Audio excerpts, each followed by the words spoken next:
Hello friends, स्वागत है आप लोग का अपने यूट्यूब चैनल पिक्के यू सिंगर में।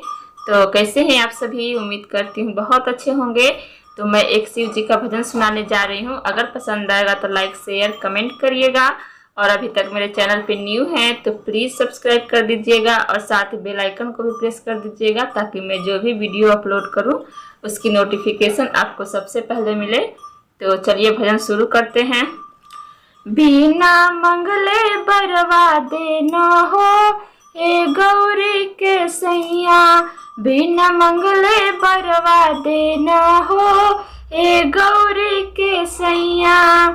हे गौरी के सैया, हे पार्वती के सैया, ए गौरी के सैया, ए पार्वती के सैया, बिना मंगले बरवा देना हो ए गौरी के सैया, बिना मंगले बरवा देना हो ए गौरी के सैया।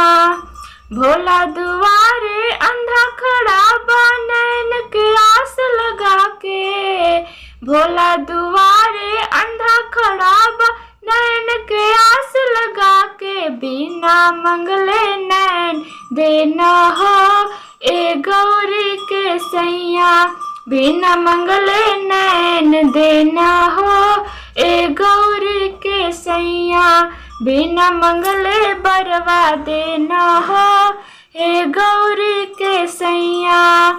ए गौरी के सैया, हे पार्वती के सैया, बिना मंगले बरवा देना हो ए गौरी के सैया।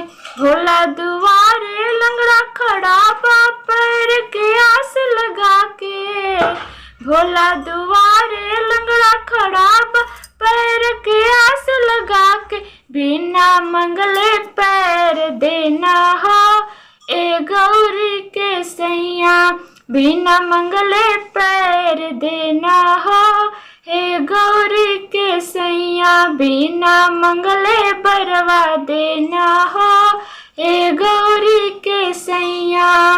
भोला दुआरे निर्धन खड़ा बा संपत के आस लगा के, भोला दुआरे निर्धन खड़ा बा धन के आस लगा के, बिना मंगले धनवा देना हो ए गौरी के सैया, बिना मंगले बरवा देना हो ए गौरी के सैया।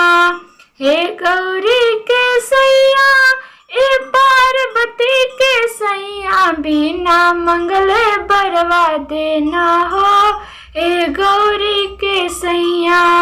भोला दुआरे बालक खड़ा बा विद्या के आस लगा के, भोला दुआरे बालक खड़ा बा विद्या के आस लगा के, बिना मंगले विद्या देना हो ए गौरी के सैया, बिना मंगले बरवा देना हो ए गौरी के सैया। हे गौरी के सैया, हे पार्वती के सैया, बिना मंगले बरवा देना हो